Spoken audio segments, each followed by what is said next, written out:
fighting for my parents' approval, the trip that changed everything. 4 years, I had been working non-stop, saving every penny to give my parents a once-in-a-lifetime trip. Flights, luxury hotels, guided tours. I planned every detail to make sure this would be a vacation they'd never forget. But standing in my parents' driveway that morning, watching my sister haul her suitcase to my car, I realized something I had been avoiding for years. It didn't matter how much effort I put in. In their eyes, she would always come first. I had picked them up bright and early, excited to take them to the airport and start this long-awaited adventure together. But as soon as my mom stepped onto the porch, pulling her suitcase behind her, she hit me with something I never saw coming. "You're late," she said, glancing at the dashboard clock. It was 6:02 a.m. 2 minutes late, I corrected, forcing a smile. I stepped out of the car to grab their luggage, but then I saw her, my sister Lauren. She strolled out of the house with her own suitcase, looking far too smug for my liking. My hands tightened around the handle of my mother's suitcase. "What's going on?" I asked, my voice straining to stay calm. My mom beamed, as if she hadn't just shattered months of planning in an instant. "Oh, sweetheart, we decided Lauren should come instead of you. She's been so stressed lately, and she really needs this break." My stomach dropped. "Instead of me?" My voice cracked, but I cleared my throat. "Mom, I've been planning this for years. I paid for everything." She waved a dismissive hand, like I had just reminded her of some minor inconvenience. "And we're so grateful, honey. But you're always working so hard. You can go on another trip later. Lauren needs this more." Lauren didn't even have the decency to look guilty. She just smirked, shifting her weight onto one hip. "Thanks for understanding, sis," she said, her tone laced with fake gratitude. I turned to my dad, hoping he would intervene, but he merely shuffled out behind them, avoiding my gaze as he handed me his suitcase. That's when it really hit me.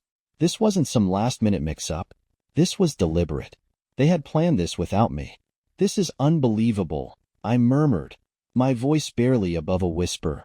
Then louder. "This was supposed to be our trip, something I worked my ass off to make special for you." My mom gave me a bright, patronizing smile. "And it still is, sweetheart, just with Lauren instead." I clenched my jaw, biting back the words bubbling up inside me. Instead of blowing up, I forced a tight-lipped smile and popped the trunk. "Well then, let's get going," I said flatly. If they wanted to prioritize her over me, fine, but they wouldn't enjoy a single moment of this trip on my dime. The drive to the airport was suffocatingly quiet, except for Lauren's incessant chatter. "Oh my gosh, Mom, did you see that TikTok about Paris? I can't wait to go shopping there. Do you think we'll have time for that? Or will the tours take up the whole day?" My grip tightened on the steering wheel as I stared straight ahead, willing myself not to say a word. My mom chuckled. "Of course, sweetheart. We'll figure it out when we get there." When we get there. As if I wasn't even supposed to be part of that we anymore. At one point, my dad cleared his throat. "Thank you for driving us, Violet. I know this probably feels unusual." I caught his eyes in the rearview mirror and let out a humorless laugh. "Unusual? That's an interesting way to put it, Dad." He didn't respond, just shifted uncomfortably in his seat, probably regretting saying anything at all. Lauren leaned forward from the back seat, her voice dripping with false sincerity. "You're not mad, right? I mean, this is really big of you, letting me go in your place. I could never have afforded this on my own." I forced another tight-lipped smile. "Of course, Lauren. Enjoy the trip." By the time we pulled up to the airport's drop-off zone, my patience was hanging by a thread. I stepped out to help unload their bags, my movements stiff with barely restrained anger. My mom pulled me into a hug. "Thank you for understanding, sweetheart. This means a lot to us." "And to Lauren." I nodded, the motion robotic. "Sure, Mom." Lauren beamed, wheeling her suitcase toward the entrance. "Thanks, Violet. You're the best." I stood there, watching them disappear into the terminal, my chest tight with rage and hurt. The drive home was a blur, my mind replaying the conversation on repeat, each word cutting deeper than the last. "This means a lot to Lauren. You're always working so hard. You're not mad, right? I pulled into my driveway and sat in the car for a long moment, gripping the steering wheel until my knuckles turned white.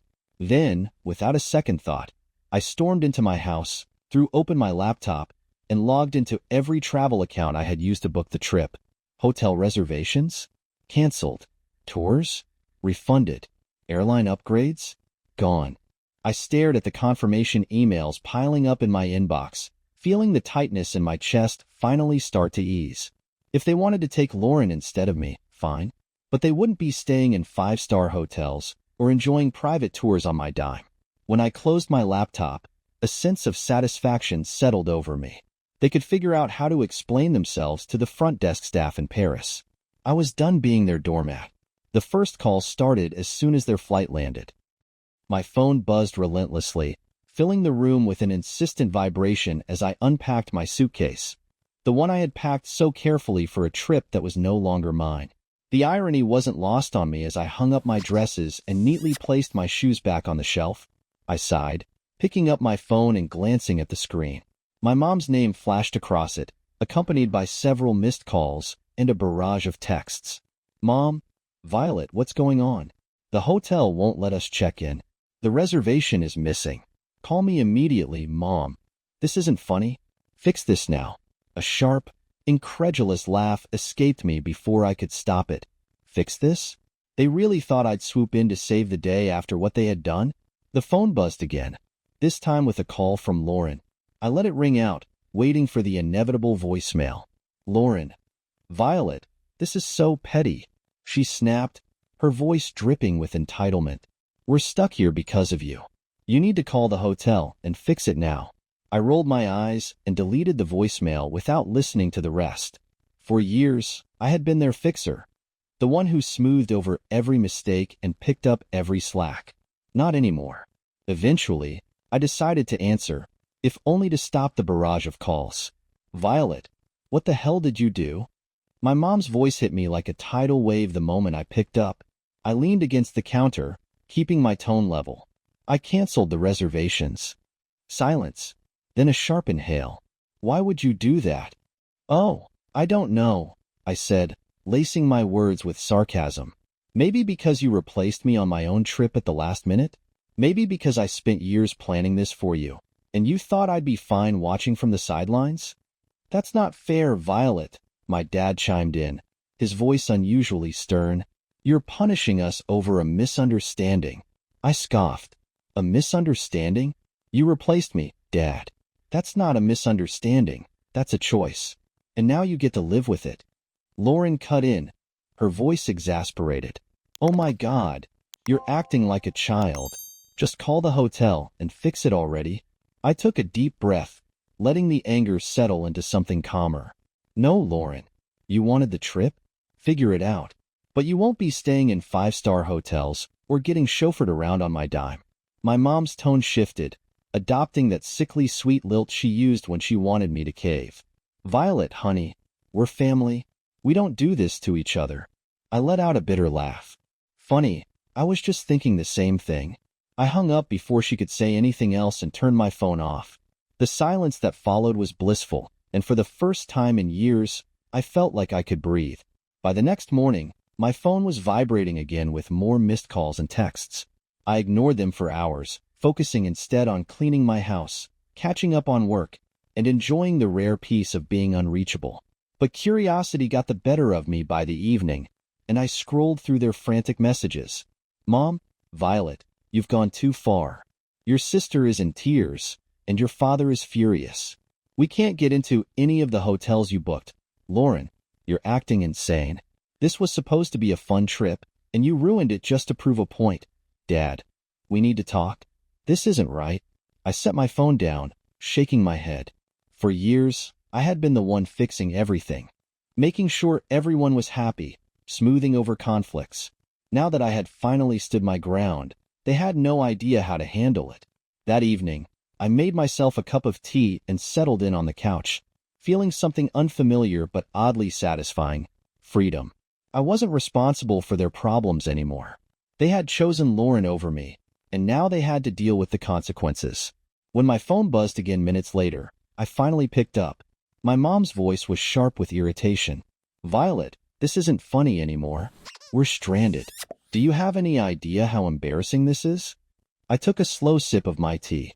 Embarrassing? You think this is embarrassing? Try saving up for years, planning every detail of a dream trip, only to be told at the last second that you're not even part of it. Oh, stop being so dramatic, she snapped. Lauren needed this more than you. And now she can figure it out, I said firmly. You made your decision, Mom. You wanted to take Lauren instead of me? Fine, but don't expect me to fund her vacation. We're family, she hissed. We don't do this to each other. I let out a quiet chuckle. That's where you're wrong, Mom. You did this to me first. Lauren's voice came through in the background, whining.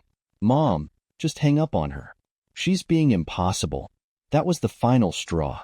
Enjoy your trip, I said, my tone icy. Oh wait, you can't, because it's not your trip. It was mine, and now it's nobody's. I hung up and turned my phone off again, feeling an odd mix of anger and relief. Anger that they had put me in this position, but relief that I had finally stood up for myself. They could call me dramatic all they wanted. For the first time in my life, I wasn't letting them take advantage of me. The silence lasted only a day. By the next morning, my phone was buzzing again with call after call. At first, I ignored them. I spent the day enjoying my newfound peace, catching up on work, and reveling in the quiet. But by the evening, curiosity got the best of me, and I finally scrolled through their messages. Mom, Violet, you have to fix this. We're completely stranded, Lauren. You're being ridiculous. Just book us a new hotel already, Dad. Violet, this isn't right. Call us back. I sat on the couch, rereading the messages, shaking my head in disbelief. They still didn't get it. They thought I would cave, that I'd swoop in and clean up the mess like I always did. Not this time. When my phone rang again, I finally picked up, but not because I was about to help them. I was just curious to see how long it would take for them to realize I wasn't their safety net anymore. Violet, this has gone too far. My mom's voice came through, shrill and full of irritation. We can't get into any of the hotels. They say the reservations were canceled. The tours aren't booked. We're stuck here with nowhere to go. I leaned back against my couch, twirling a pin in my fingers. That sounds really unfortunate. She scoffed. Don't play games with me. We need you to fix this. I sighed dramatically. Fix what? I didn't book a trip for Lauren, remember? You did. We didn't book anything. That was all you. Exactly, I said with a satisfied smile. And I booked it for myself. So when I was no longer part of it, I canceled everything. If you want a trip, you can plan one yourselves. There was a beat of silence. Then Lauren's voice cut in. You're being so selfish. Do you know how embarrassing this is? We're in Paris, and we don't even have a place to stay. I shrugged, even though they couldn't see me. I'm sure there are plenty of budget hotels available.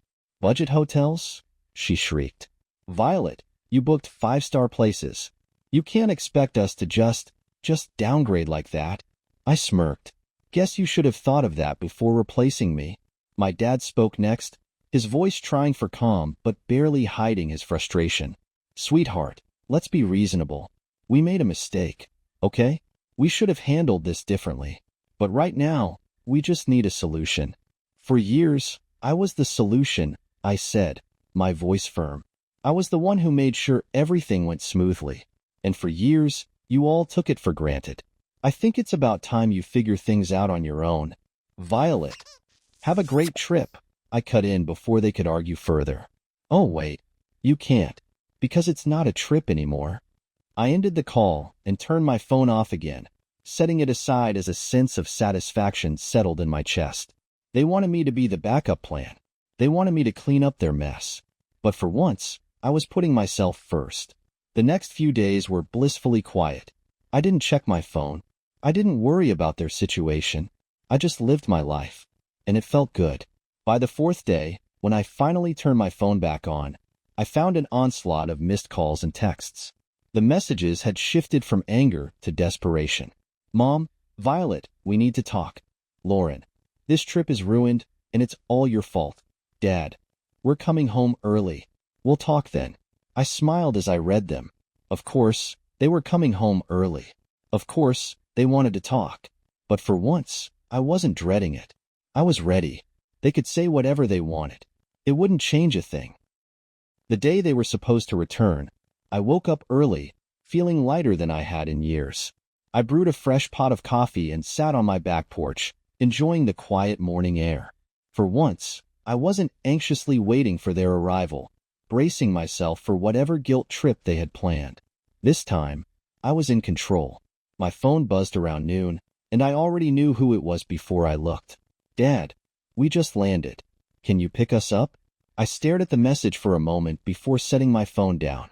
They could find their own way home. After all, they had managed to get themselves to Paris without me. An hour later, another text. "Mom, Violet, we're at baggage claim. Are you coming?" "Lauren, wow. You're really not even picking us up? You're so immature." I took a slow sip of my coffee, letting the bitterness settle on my tongue. It was almost amusing how they still expected me to jump at their every request after everything they had done. Finally, my dad called. I let it ring a few times before answering. "Hello?" "Violet," he sighed, already sounding exhausted. "We just got in. Are you coming to get us?" I leaned back in my chair. "No." A long pause. "No?" "That's right. No." He cleared his throat. "Violet, we need to talk about what happened." I exhaled slowly, keeping my voice steady. "We can talk when you get home. You can figure out how to get there." Another pause. Then, with barely concealed irritation, he muttered, "Fine." I ended the call and went about my day. They'd figure it out. When they finally arrived home later that evening, I was already there, waiting on their porch swing with my arms crossed. They looked exhausted, dragging their suitcases up the steps with sour expressions. Lauren was the first to break the silence. "I hope you're happy." I raised an eyebrow. "Why would I be happy?" She threw up her hands. "You ruined everything. The trip was awful, the hotels were disgusting, and we couldn't even get into half the places we wanted because nothing was booked. We had to stay in some tiny, weird hostel for 3 nights. I nodded, pretending to be sympathetic. "That must have been rough."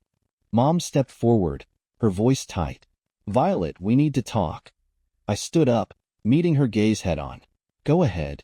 She hesitated, then sighed. "Look, we shouldn't have done what we did. We should have talked to you before making that decision. But canceling everything? That was extreme." I folded my arms. "Was it? You decided to replace me at the last second, and I decided I wasn't going to fund a vacation I wasn't invited to. That seems fair to me." Dad pinched the bridge of his nose. "You could have just talked to us." I let out a short laugh. "You mean like how you talked to me before kicking me off my own trip?" Lauren scoffed. "Oh my God, Violet. Get over it. It's just money." I turned to her, my expression hardening. "It's never just money, Lauren. It was my time, my effort, and my hard work. But of course, you wouldn't understand that, because you've never had to work for anything." She opened her mouth to argue, but Mom stopped her. "Enough." She turned back to me. "We don't want this to ruin our family, Violet." I sighed, shaking my head. "Mom, this didn't ruin our family. You did that when you decided Lauren was more important than me." No one spoke. For the first time, they didn't have a comeback. Finally, Dad exhaled. "What do you want from us, Violet?" I looked at him, then at Mom, then at Lauren. "I want you to understand that I'm done being the backup plan. I'm done fixing everything for you. From now on, I come first." Mom nodded slowly. "We'll do better." I wasn't sure if I believed her, but for now, it was enough. I turned toward my car, feeling lighter as I walked away. For the first time in my life, I wasn't living for them. I was living for me. This time the silence lasted longer than I expected. A few days passed without so much as a message from them, and for the first time in my life, I felt truly free. No guilt, no obligations, no pressure to fix things. I could breathe. Then, almost a week later, my phone buzzed again. This time, it was a single text from my mom. "Mom, Violet, I hope you had a nice trip. Maybe we can all talk soon." I stared at the message for a long time before setting my phone down. I wasn't ready to reply. I didn't owe them a response. Not yet. Not until I was sure they truly understood what they had done. That night, I sat down with my laptop and pulled up the spreadsheet I had used to plan the original trip. The canceled reservations stared back at me, but instead of regret, I felt something else: determination. That money had been meant for a once-in-a-lifetime experience, and I wasn't going to let it go to waste. I opened a new browser tab and started searching. Solo travel ideas. A few weeks later, I booked a trip to Italy. It wasn't the same itinerary I had planned for them, and it wasn't about proving a point anymore. This trip was for me. A celebration of my independence, a chance to finally put myself first. The moment I landed in Rome, I felt an exhilaration I hadn't experienced in years. The city buzzed with energy, filled with ancient ruins, vibrant street life, and a sense of adventure that was intoxicating. I spent my days wandering through cobblestone streets, marveling at the Colosseum, and indulging in rich, decadent meals at cozy little cafes. There was no schedule, no one else to consider. Just me, free to explore at my own pace. And for the first time in a long time, I felt truly at peace. One afternoon, while sitting on the Spanish steps with a gelato in hand, I pulled out a small journal I had brought with me. For years, I had written lists of things I wanted to do, places I wanted to visit, goals I hoped to achieve. But those dreams had always been wrapped up in making someone else happy. Now, as I wrote, the focus shifted. Learn a new language. Start a small business. Travel to at least 5 more countries. The list grew, each goal a reflection of the life I wanted to create, not the one I had been expected to live. On my last night in Florence, I had dinner at a small family-run restaurant overlooking the Arno River. As I watched the sun dip below the horizon, painting the sky in hues of orange and pink, I felt a deep sense of peace settle over me. This trip had been more than just a vacation. It was a turning point, a moment where I finally realized that I didn't need their approval to be happy. I didn't have to keep fighting for a place in their world. I could build my own instead. When I returned home, I found another message from my mom. "Mom, hope you had a great trip. We really do want to talk. Violet, let us know when you're ready." I stared at it for a moment before setting my phone down. Maybe one day I'd be ready. Maybe I wouldn't. For the first time in my life, I was okay with either answer.